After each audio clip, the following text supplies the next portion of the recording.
Chapitre 4. L'après-mort du maître Omram.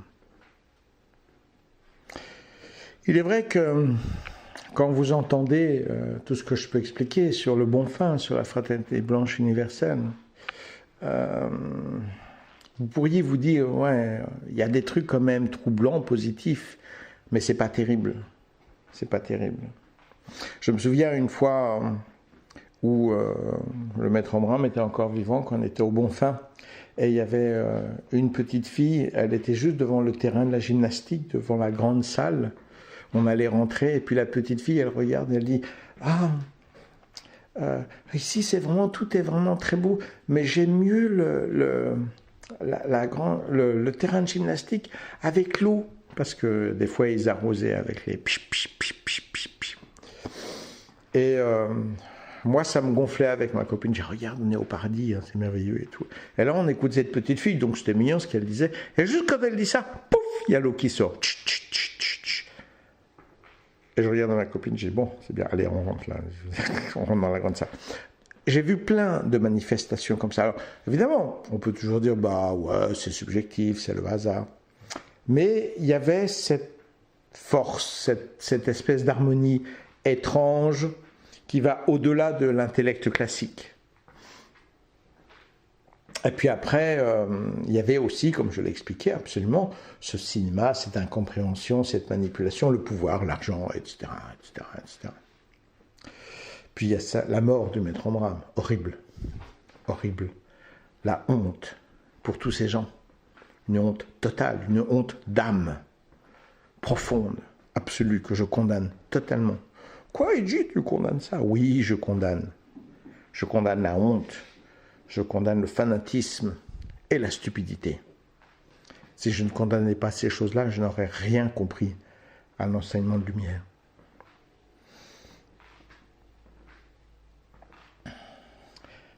Un jour, c'est en 1988, donc 2 ans après la mort d'Omram et environ 3 ans sans le contacter, puisque à la fin il était faible, fatigué, je ne voulais pas le déranger.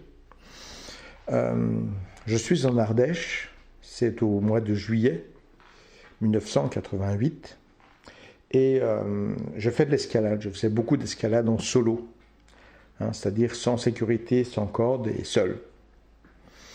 J'aimais me tester sur les rochers parce que dans ma philosophie, dans le perfectionnement du corps et du mental, la montagne, seule, elle ne vous fait pas de cadeau. Et j'ai fait une façade très très difficile. J'étais juste en short, presque nu, enfin avec les chaussures évidemment, et un short. J'ai dégouliné de sueur avec la chaleur, avec le soleil. Puis j'étais tout en haut sur les montagnes, il y avait là le vent, mon succès, la sueur, mes muscles, il y avait toute une ambiance, quoi. Et c'était pas tellement ma politique, parce que j'étais pas comme ça, pour moi, je dis toujours, il y a la vie, et puis après, les morts, il faut laisser tranquille. On peut regarder l'accomplissement de leur vie, mais il faut les laisser tranquille. Et là, je me tourne vers le ciel. Je faisais du qigong tout en haut de la montagne, la colline en tout cas, la petite montagne, et je me tourne vers le ciel. Et il se trouve qu'avant, j'essayais toujours de répondre aux questions de mes disciples, mes élèves, dans les arts martiaux, dans le tai chi. Pourquoi ma maman est morte? Pourquoi j'ai toujours, tu me laisses 2 jours là que je calcule un petit peu.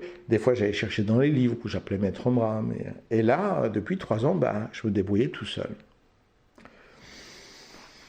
Et je me tourne vers le ciel ce jour-là, seul dans la montagne, perdu dans l'Ardèche.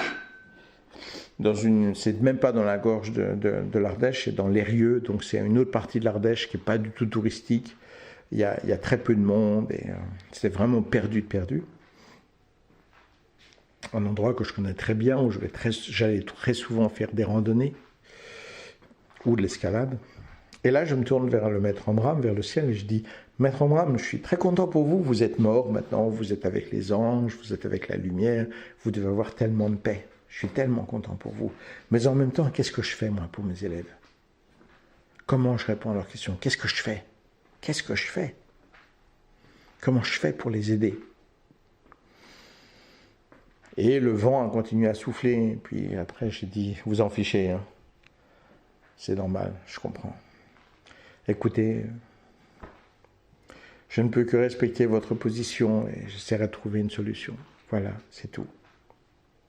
Et après avoir médité un petit peu et rien d'autre, ben, je suis rentré chez moi. En courant. Ah oui, évidemment, quand on s'entraîne, on s'entraîne. Et je n'en ai jamais parlé à mon amie, ma copine, la même copine. Je n'ai jamais parlé, évidemment. Parce que c'était pas mon style, c'était juste l'ambiance, l'atmosphère, l'Ardèche, le soleil, les muscles, la transpiration, la victoire, le vent. Il y avait quelque chose, il fallait que ça sorte. Plus tard, au mois de septembre, il y a la rentrée scolaire, donc la rentrée des cours pour moi, en tant que prof. Et je suis invité à aller chez Corinne et Jackie.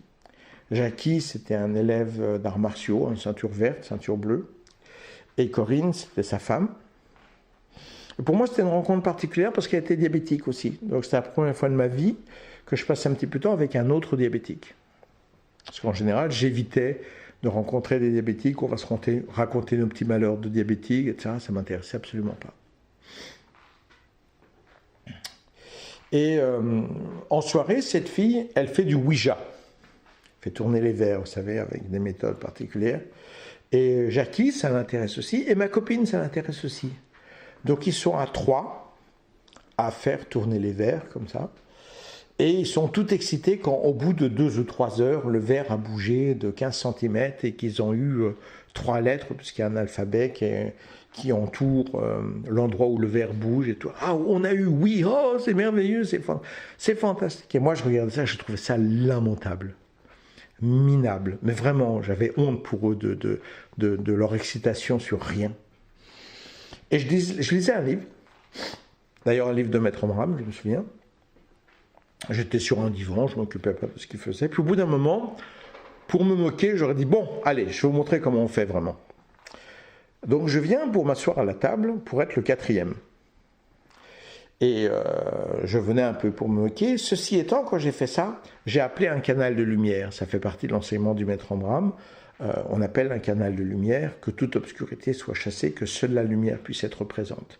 Juste au cas où, quoi, par sécurité. Je suis un expert d'arts martiaux, donc je garde toutes les sécurités possibles et imaginables. Et je mets mon doigt sur le verre, et là, le verre se met à bouger à une vitesse fantastique. Se met à écrire à toute vitesse, si vite qu'ils n'arrivaient pas plus à écrire. Je dis, oh là, mais comment tu fais ça? C'est merveilleux, c'est fantastique. Et donc je suis très surpris, alors je dis, donne-moi ton nom, s'il te plaît. Et ça s'écrit O-M-R-A-A-M. Omram. Et qu'est-ce que c'est que ce truc? Donc je dis, où était ton école? Et ça écrit Bonfin.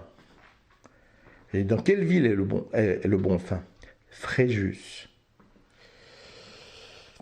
Et ça écrivait tellement vite que j'étais vraiment très très surpris.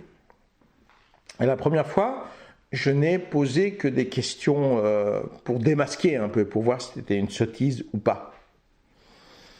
Et puis évidemment, ça me travaille énormément, parce que là ça challenge mon esprit scientifique, si je puis dire.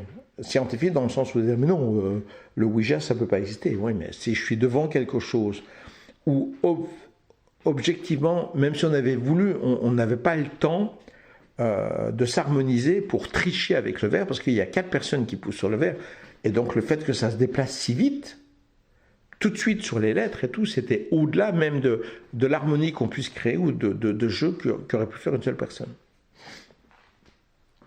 Donc la semaine, j'y pense énormément et je prépare des questions. Et la semaine d'après, je me retrouve encore avec Corinne et Jackie, je dis allez, on le refait. Cette fois-ci, c'est moi qui demande, hein. Et on le refait. Et je pose 1 ou 2 questions, mais en même temps, je ne peux pas aller très loin, parce qu'il y a Corinne et Jackie, ça ne les regarde pas. Je ne sais pas comment faire. Donc j'ai 1 ou 2 réponses, pas très importantes, je vais même oublier, parce que c'était juste pour aller un peu plus avant dans la compréhension.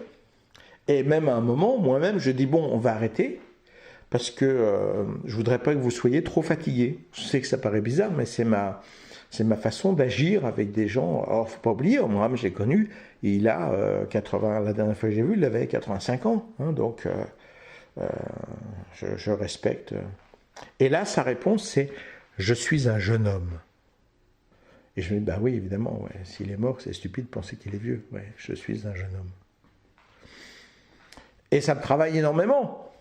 Donc, plus tard, quelques jours plus tard, on est en Ardèche. Et je suis là et je dis, comment est-ce qu'on pourrait faire? Parce que je ne veux pas qu'il y ait Corinne et Jackie toujours au milieu. Donc j'invite ma copine et je dis, on va faire un Ouija, juste toi et moi. Et on fait le Ouija, mais le verre bouge moins vite. Vite par rapport à ce que les gens font normalement, mais quand même beaucoup moins vite. Et il y a juste oui et non. Alors le protocole, vous avez oui et non, puis autour, après vous mettez l'alphabet. Alors je dis, Maître Omram, est-ce que c'est vous? Et il dit oui. Je dis, est-ce que je peux vous poser des questions? Oui. Est-ce que je peux mettre l'alphabet? Non. Problème, je veux dire, s'il n'y a pas d'alphabet, comment? Alors je repose la question, est-ce que je peux vous poser des questions? Oui. Est-ce que je peux mettre l'alphabet? Non. Et après, plus rien. Donc je me dis, échec total. C'est n'importe quoi, échec total. Après, on va se coucher. Et dans la nuit, ma copine a une espèce de crise. Une espèce de petite crise d'épilepsie, mais très douce. Elle tremble, mais très lentement en même temps, très soft. Donc j'essaye de la réveiller, elle ne se réveille pas, je prends son pouls, je vois que c'est un pouls d'une personne endormie, je suis ostéopathe, donc c'est facile pour moi de voir ces choses-là. Et j'arrive pas à la réveiller. Et au bout d'un moment, on va dire terreur, ou quelque chose de sublime, enfin on peut mélanger entre les deux, elle se met à parler.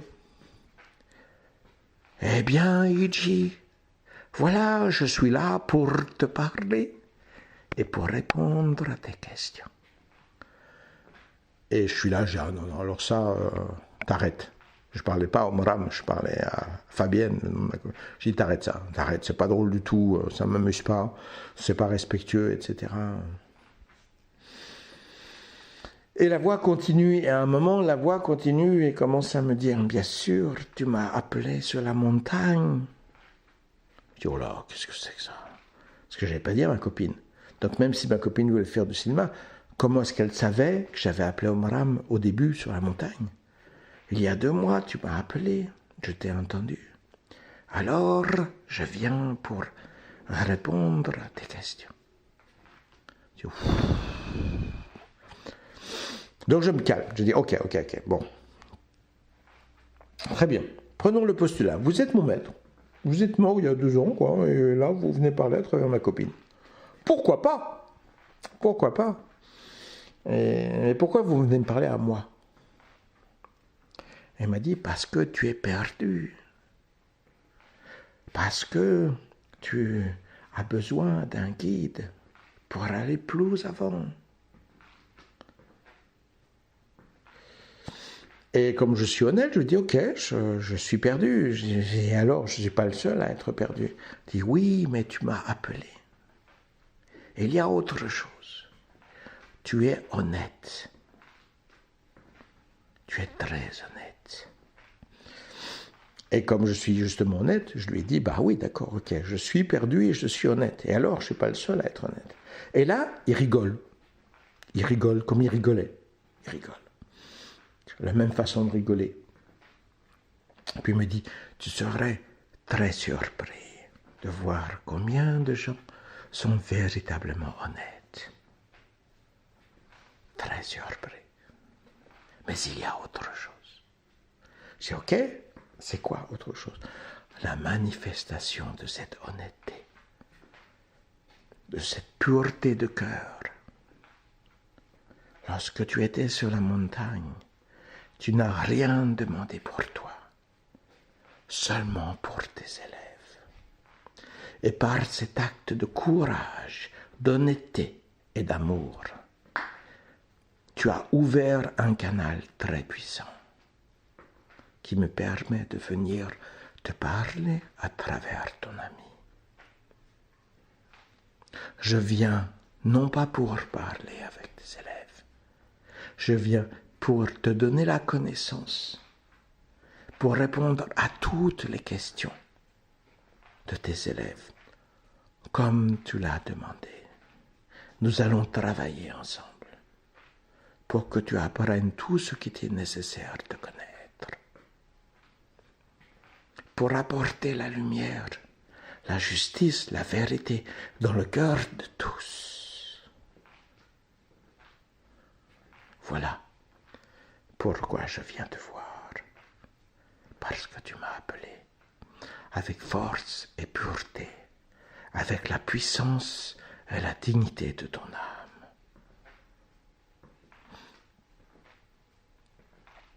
Et là, je n'ai rien à rajouter. J'ai fondu en larmes. Fondu en larmes devant le miracle, devant la beauté du Maître Abraham qui est là, mais aussi, vous allez me trouver très orgueilleux, devant ma propre beauté, parce que c'est la pure vérité. Ça ne m'est même pas venu à l'esprit de demander quoi que ce soit pour moi, j'ai demandé pour mes élèves. Et je me souviens qu'après, il m'a expliqué qu'il allait venir régulièrement pour tout m'apprendre. Et j'ai commencé à étudier avec lui. Il m'a expliqué ce qui se passe après la mort. Il m'a expliqué son enseignement. Et j'enregistrais tout, sauf la première fois, j'enregistrais tout. Et sur tous les textes, après qui étaient enregistrés, je les écrivais. Et quand je les écrivais, je soulignais les mots importants, la couleur, le chakra, la pensée comme ça, ainsi de suite. Et j'ai fabriqué tout un dictionnaire de l'enseignement du Maître Abraham, de tout ce qui m'apportait. Puis ensuite, j'allais sur tous les livres de Prosveta qui existaient. Et j'allais rechercher toutes les notes que je pouvais trouver sur ce mot, sur cette qualité. J'y passais des centaines d'heures. J'y travaillais toute la journée. J'étais vraiment dans une université de lumière. C'était pas juste une petite manifestation comme ça. Je suis rentré dans une université très élevée. Et j'ai tout étudié, mis les choses bout à bout. Et parfois, quand le Maître Abraham revenait, je lui disais, Maître, vous avez parlé de ça, mais j'ai fait le lien avec ça et ça ne correspond pas. Et il me disait, tu es vraiment un élève terrible, terrible. Oui, je vais t'expliquer, bien sûr. Parfois, je parle à des niveaux différents. Et les conférences ne parlent pas du même niveau. Et si tu regardes cette conférence et celle-ci, c'est à tel niveau et celle-ci est à tel niveau. Et tu ne peux pas mettre les niveaux différents ensemble. Autrement, le système ne fonctionne pas. Mais c'est très bien de travailler comme ça, de tout analyser, de tout poser, de tout mesurer, de tout vérifier. Tu es honnête dans ton travail, intelligent et structuré. C'est pourquoi tu peux recevoir l'ensemble de tout ce que j'explique.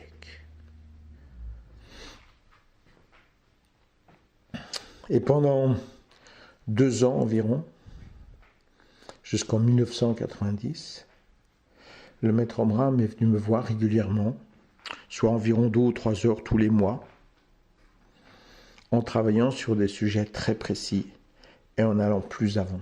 Évidemment, je vais, dans les prochains chapitres, vous expliquer ce qu'il expliquait, pour être capable de vraiment comprendre profondément les choses. Il m'a envoyé aussi près des dauphins pour travailler avec les dauphins, pour me préparer au futur, disait-il. Et découvrir Israël. J'avais déjà étudié l'hébreu et il était temps pour moi d'aller plus avant dans les connaissances de l'hébreu, de la compréhension de la Bible. Travailler aussi avec les dauphins dans la mer Rouge.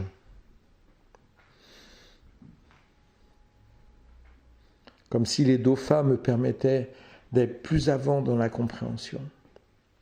Et petit à petit, combien de fois me suis-je réveillé avec le nom Iji, Iji, et je me réveillais, et hop, je me jetais sur le magnétophone, j'enclenchais le magnétophone, toujours prêt. Et puis, avec le temps, à des moments, je dormais, je me réveillais, j'enclenchais le magnétophone, et alors, le métronome commençait. Alors, bonsoir, comment vas-tu aujourd'hui? Et on commençait. Et je n'ai pas réalisé qu'avec le temps, je suis devenu tellement lié, tellement uni à cette chose, je n'ai pas réalisé que je me réveillais automatiquement à la présence du maître Omram, sans qu'il n'ait plus à m'appeler. Un lien plus profond, plus magique, se construisait avec le temps.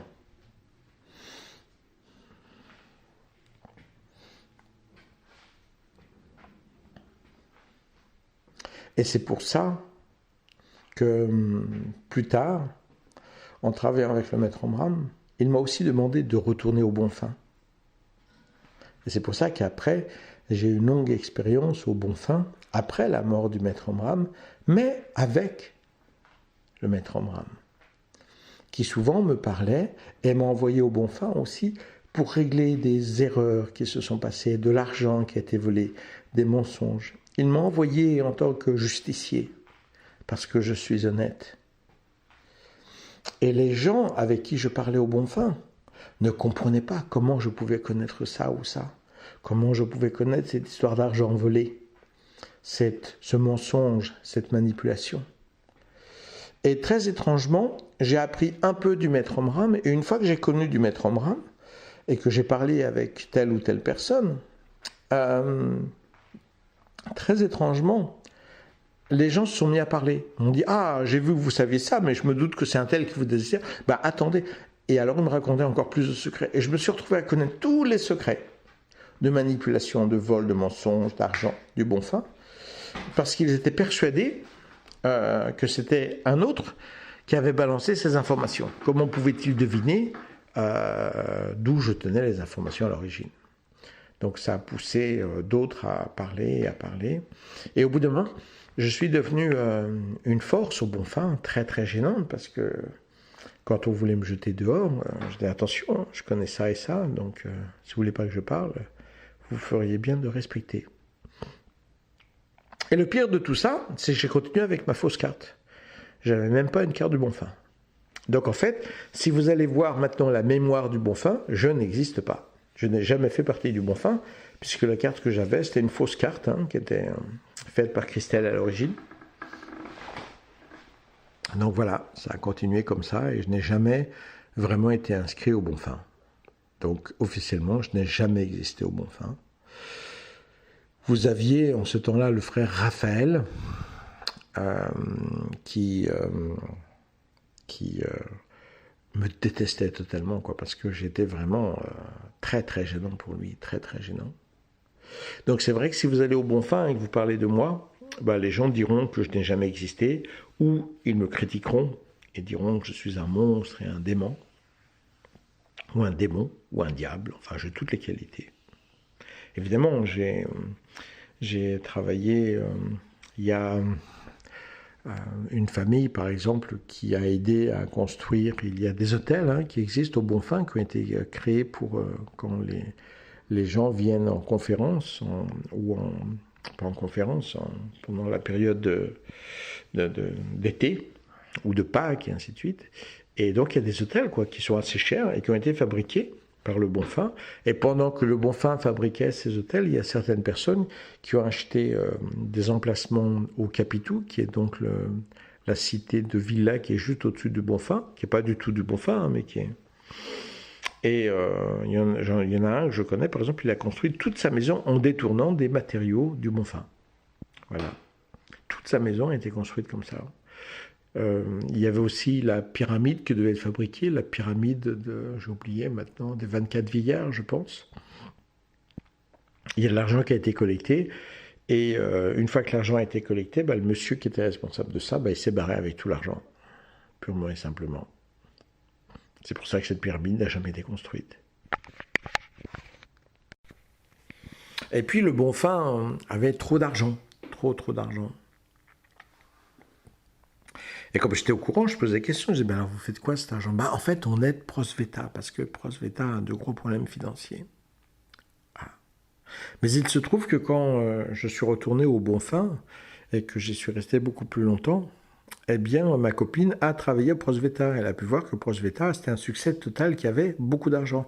Alors après, j'ai rencontré les gens, j'ai dit, mais attendez, c'était Frère Ciotat, je pense, qui était responsable de Prosveta, je crois que c'était ça. Frère Ciotat responsable de Prosveta, et l'autre, j'ai oublié, frère Lima, l'ami, voilà, c'est ça le nom.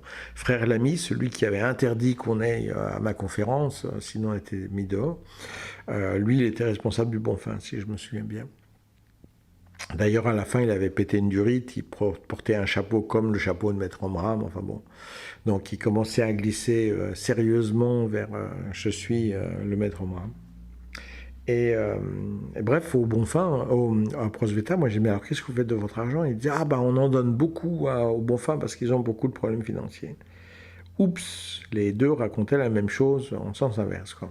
Donc ça veut dire qu'il y avait beaucoup d'argent qui disparaissait, puisque beaucoup de gens à Prosveta, par exemple, travaillaient bénévolement. Il y a beaucoup de gens très honnêtes, et par leur honnêteté, il y a des gens au-dessus qui détournent beaucoup d'argent. Comme partout, quoi. Dès qu'il y a du pouvoir, de l'argent, c'est trop attrayant. Et bah, évidemment, en ayant le travail un peu de John Wayne, du shérif qui arrive dans OK Corral, où c'est le désastre total, ben, c'est clair que je ne me suis pas fait que des amis au Bonfin. Et il y en a d'autres qui m'ont adoré, hein, comme Madeleine Chavanon, par exemple, comme Blagost. Et Blagost, par exemple, la première fois qu'elle m'a vu, le Maître Omram était enterré dans son jardin, et il m'a tout de suite dit...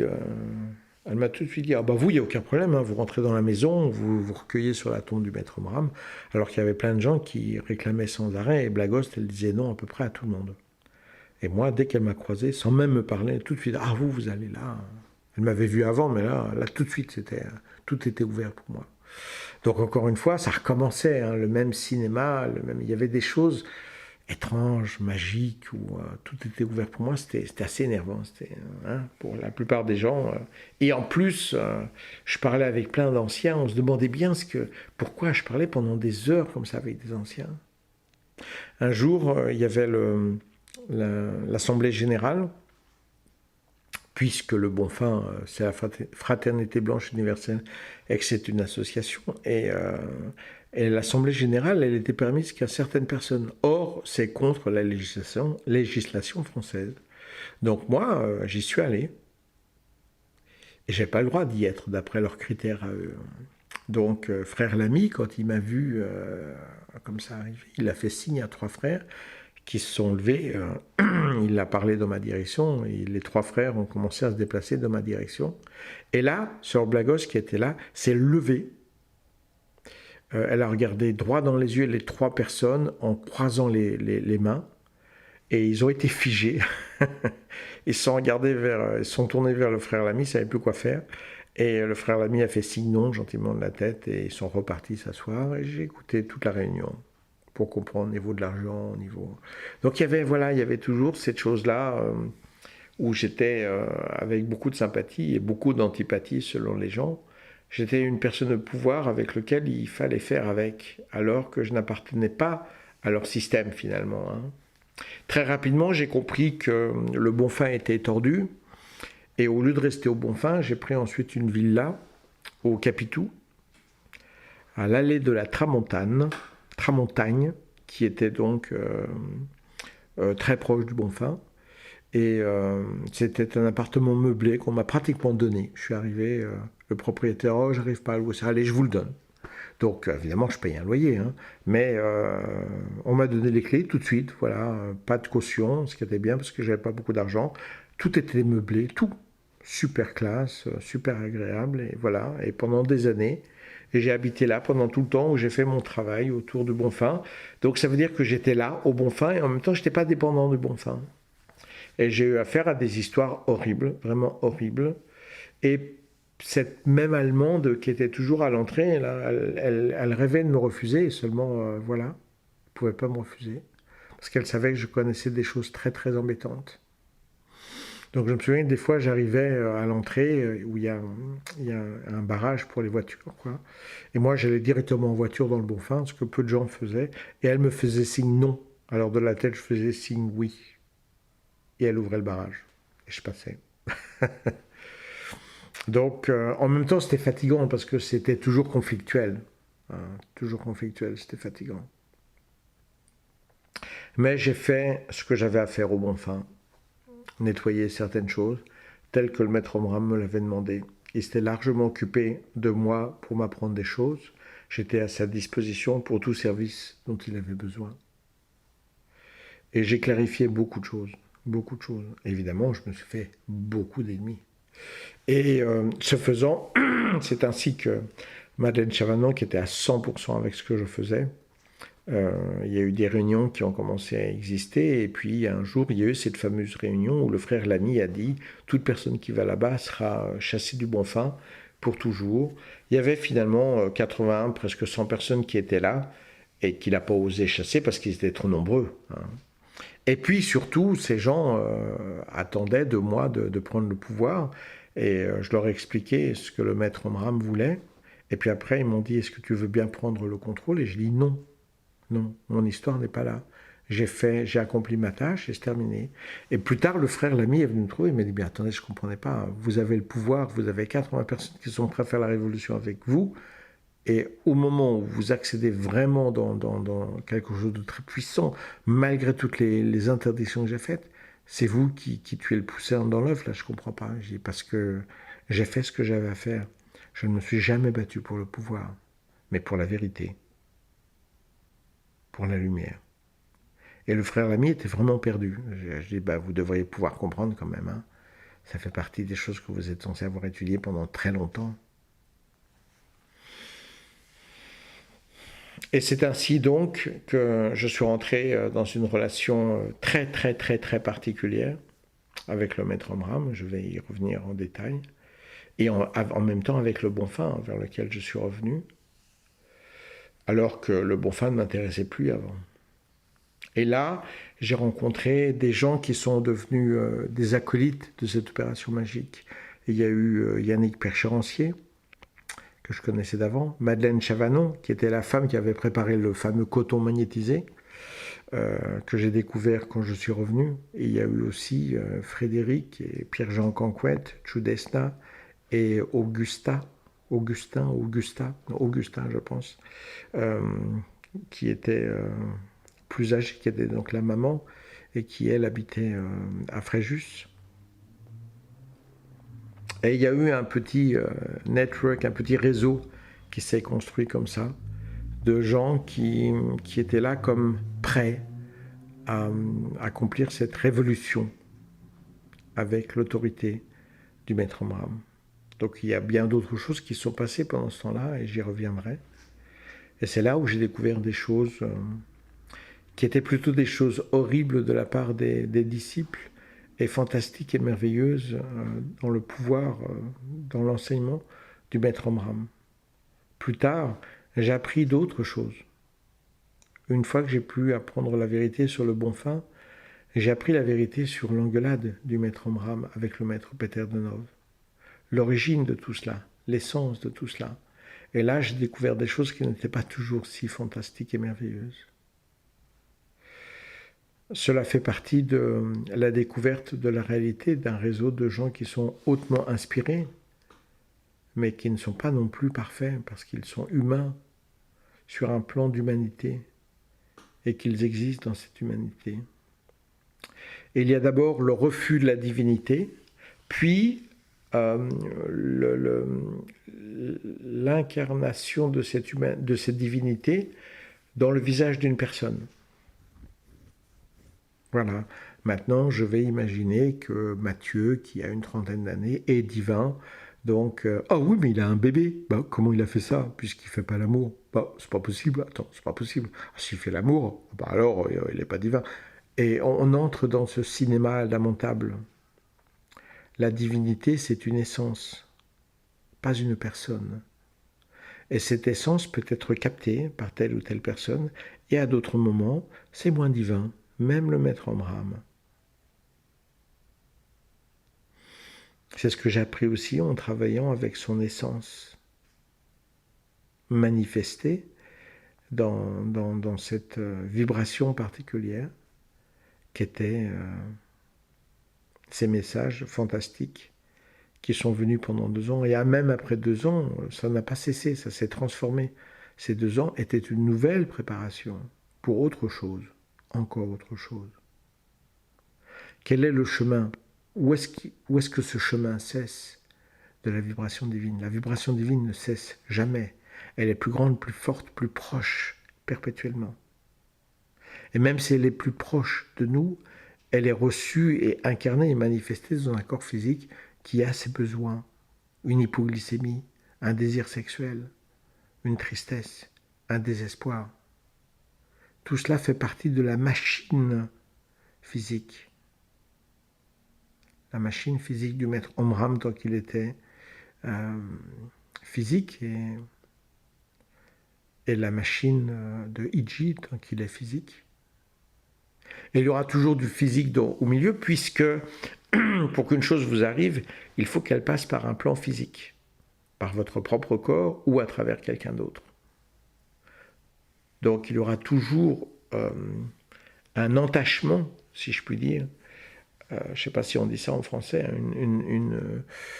un manque de pureté, parce qu'il y aura toujours une petite touche physique. Comme il y a, je le disais, j'ai entendu écouter 2 ou 3 conférences que j'ai trouvées sur Internet complètement par hasard de Olivier Martin. Et ma foi, ce qu'il dit, il dit qu'il est sénien, que les gens qui sont autour de lui, c'est sénien. C'est pas si mal ce qu'il dit. Dans l'essence, ce qu'il dit, moi je trouve, c'est pas si mal. Et je comprends qu'il y a des gens qui puissent dire ah oui, c'est bien, Olivier Martin. Il y avait une autre personne, j'ai oublié son nom maintenant, qui était complètement critiqué par le bon fin parce qu'il était persuadé, ce monsieur, donc c'est pas Olivier Martin, c'était un autre, que quand le maître Omram est mort, il est venu s'incarner en lui. Alors il critiquait ce monsieur. N'empêche que ce monsieur, c'est le seul qui ait créé une école omramienne, d'après les principes pour les enfants, je veux dire, un peu comme les écoles Waldorf avec Rudolf Steiner. Lui, c'est le seul qui a créé une école omramienne. Comment? C'était dans le sud de la France, dans les coins de Bordeaux, de Toulouse, je ne me souviens plus exactement. Et on ne voulait pas parler de lui, parce qu'en même temps, c'était le plus gros client de Prosveta. Et je trouvais ça spécialement dégueulasse de critiquer le personnage, mais en même temps de l'accueillir à bras ouverts en tant que client de Prosveta. Et comme lui incarnait les conférences du Maître Omram en jouant Maître Omram, puisqu'il était persuadé d'être la nouvelle réincarnation du Maître Omram, même si ils avaient vécu en même temps.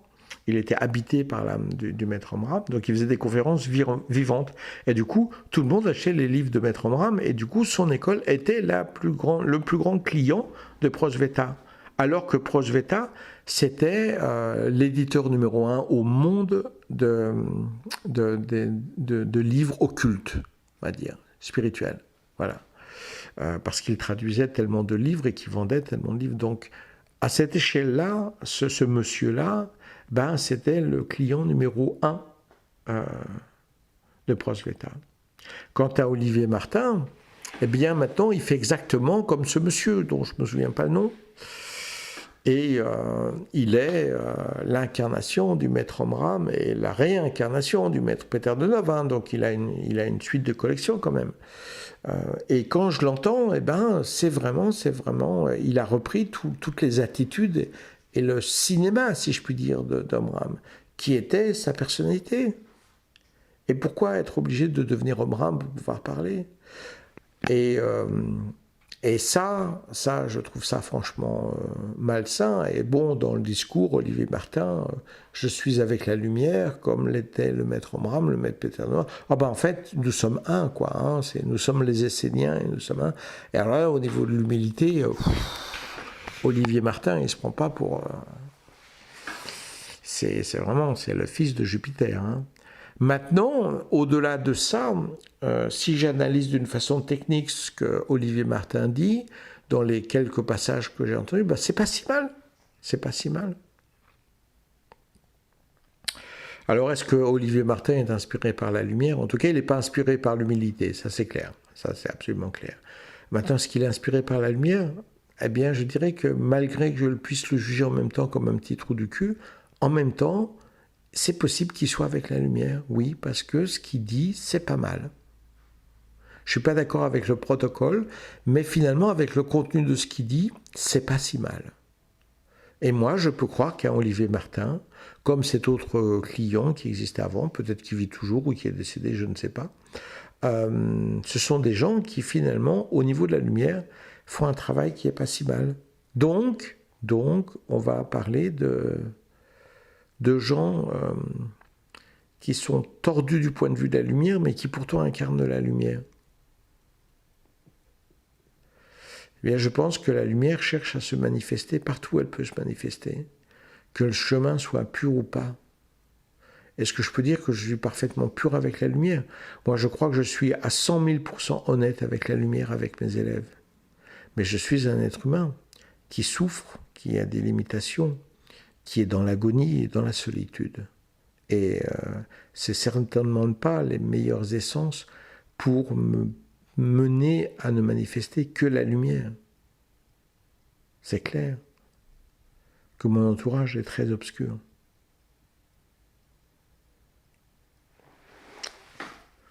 Est-ce que je peux prétendre être plus pur qu'Olivier Martin? Dans l'intention, j'ai la prétention de le croire. Mais dans l'essence de ce qui est produit par Olivier Martin ou par cet autre homme dont j'ai oublié le nom, ou est-ce que Maître Omram était encore plus pur que ça? Dans le travail que j'ai découvert, oui, il a pu faire des choses fantastiques.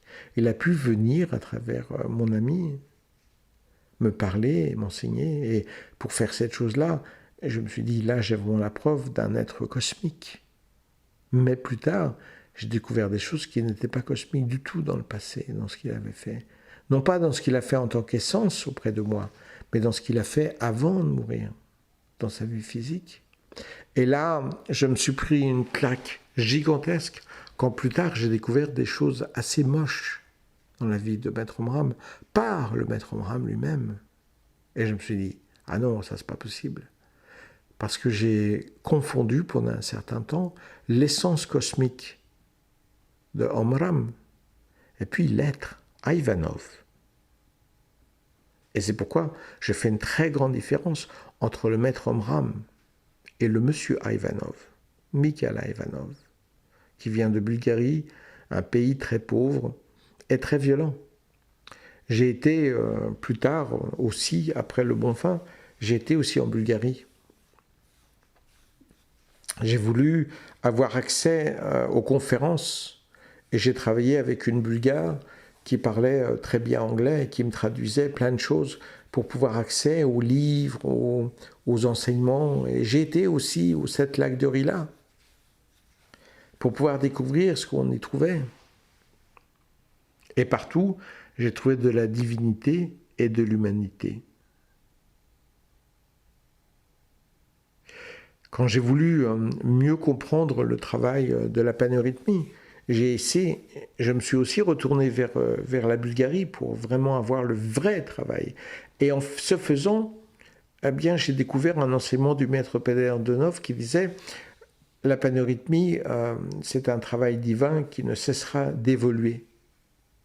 Donc en fait, j'ai découvert en même temps le chemin vers la pureté du travail, plus proche du maître Peter Donov. Donc j'étais en désaccord avec ce que le Bonfim a fait par rapport à certaines choses avec la paneurythmie, mais en même temps, j'ai découvert que dès l'origine, le maître Peter Donov disait qu'il y aura des évolutions dues à l'évolution mondiale. Donc en cherchant la pureté, j'ai aussi compris que la recherche de la pureté pouvait me faire passer à côté de l'évolution du Bonfim, de la paneurythmie. Et il faut bien comprendre que partout où la lumière est manifestée, à part dans Gaïa, dans Pachamama, dans l'énergie pure, partout où elle se manifeste, où elle peut être relatée, décrite, il y a aussi l'humanité, habitée par le cinéma, l'orgueil, la prétention, la peur, la vieillesse, les désirs. Et que dans le monde humain, il est impossible de trouver la lumière pure. Et qu'il est une grande erreur que de visualiser un être comme étant l'essence même de la lumière.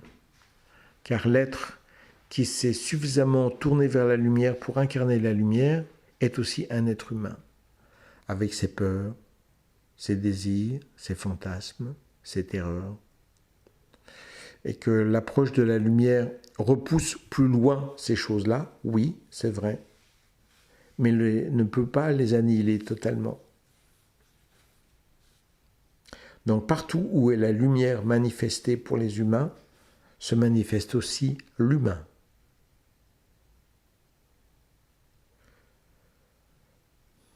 C'est la grande leçon que je peux résumer en ces termes-là, pour ce chapitre particulier.